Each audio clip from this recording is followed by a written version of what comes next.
안녕하세요. 경제 현장 키워드를 모아서 생생하게 전해드리는 키워드로 보는 경제 현장 스토리 박지슬입니다.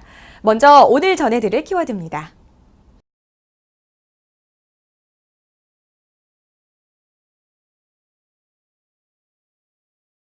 박근혜 정부의 핵심 키워드는 바로 개혁이 아닐까 싶은데요. 어려운 재정 여건 속에서 이번에는 필요한 분야에 대한 재정 지원 강화를 위해 정부와 지방, 공공기관 등 전방위적인 재정 개혁을 추진한다고 합니다. 이에 대한 방안을 논의할 국가재정전략회의에 앞서 지난 12일 박문규 기획재정부 차관의 브리핑이 있었는데요. 국가재정전략회의가 무엇이고 어떤 내용들이 오갔는지 그 현장을 같이 떠나보시죠. 지난 12일 박문규 기획재정부 차관은 많은 기자들이 모인 자리에서 다음날 열릴 2015 국가재정전략회의의 주요 내용을 브리핑하는 시간을 가졌는데요. 국가재정회의란 본격적인 예산안 편성 작업 개시 전 향후 5년간의 국가재정 운용 방안을 논의하는 회의인데요. 이 회의에 논의된 내용을 토대로 이듬해 예산안과 5년간의 국가재정 운용 계획을 확정하고 발표하게 된다고 합니다. 이번 회의에서는 어려운 재정 여건 하에서 필요한 분야에 대한 지원을 강화하기로 했는데요. 먼저 강력한 지출 구조 조정을 추진하는 등 정부부터 솔선수범하고 지방도 혁신에 동참할 수 있도록 지방재정과 지방교육재정 혁신 방안을 추진하겠다고 언급했습니다.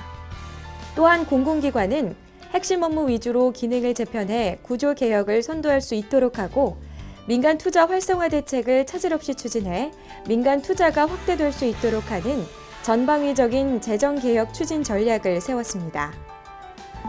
이를 분야별로 자세히 살펴보면 복지 수요를 교부세 산정 시 반영하고 지자체의 자구 노력에 대한 인센티브를 강화하는 등 지방 재정을 개혁하고 지방 교육 재정 효율화를 위해 교육 서비스를 의무 지출 경비로 지정하고 교육 교부금 기준을 수요자 중심으로 개편한다고 합니다. 정부 R&D 혁신을 통해 중소 중견 기업을 중심으로 지원 체계를 개편하고 복지 재정의 효율화를 위해 부정수급 근절, 맞춤형 보육 체계 제도화 등을 추진하기로 했습니다.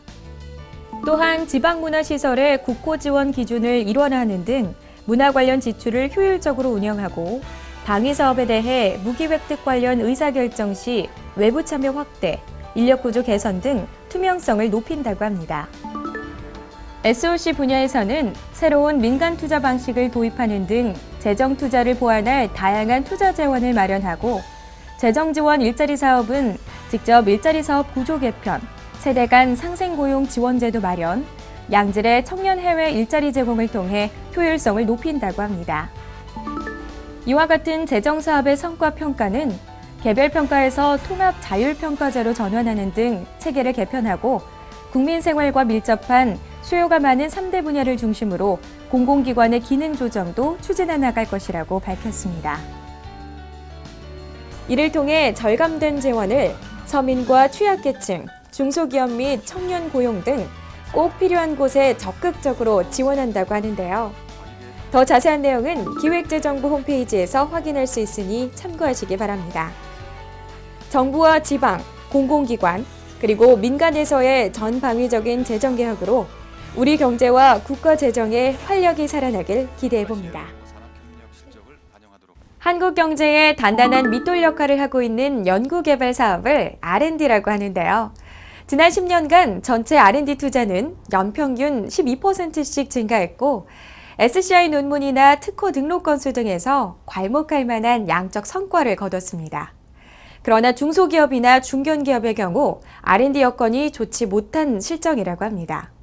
이에 최경환 경제부총리는 안산 사이언스밸리에 위치한 경기 테크노파크를 방문해 산학연구소 합동 R&D 현장을 둘러보고 중소기업 및 연구소 현장 관계자와의 간담회에서 정부 R&D 체계의 근원적인 혁신이 필요하다고 강조했습니다. 어떤 내용들이 오갔는지 함께 만나보시죠. 최경환 부총리는 지난 11일 안산 사이언스밸리 내 경기 테크노파크에 위치한 산학연구소 합동 R&D 현장을 둘러보며 어려운 여건 속에서 협력 연구를 통해 우수한 성과를 거두고 있는 현장 관계자들을 격려했습니다. 이 자리에서 최 부총리는 연구개발 투자가 경제 혁신으로 이어지지 않고 있는 문제점도 지적하며 R&D 혁신의 필요성을 강조했는데요. 이를 위해 최 부총리는 정부 R&D 혁신 방안을 마련 중이라고 밝혔는데요. 국가과학기술심의회의 전문성을 높여 컨트롤타워의 기능을 강화하는 것은 물론 부처 간 전문관리기관 간의 칸막이를 허물어 효율을 높이고 현장의 의견이 충분히 반영될 수 있도록 하는 등의 내용을 담겠다고 언급했습니다. 또한 최경환 부총리는 연구개발이 취약한 중소기업에 대한 R&D 지원 강화에도 힘쓰겠다고 약속했는데요. 출연연구소와 대학연구소를 중소기업에게 개방하고 R&D 사업평가 시 산학협력의 성과를 반영하는 등의 체계 개편을 통해 출연연구소와 대학이 연구를 위한 연구에서 벗어나 산업 현장이 필요로 하는 연구, 중소기업에 도움이 되는 연구를 해야 한다고 역설했습니다. 50년, 100년을 내다보는 소중한 경험의 결정체 R&D 정책. 정부 R&D 혁신 방안이 우리 경제의 혁신으로 이어질 수 있길 기대해봅니다. 이상으로 키워드로 보는 경제 현장 스토리를 마치겠습니다.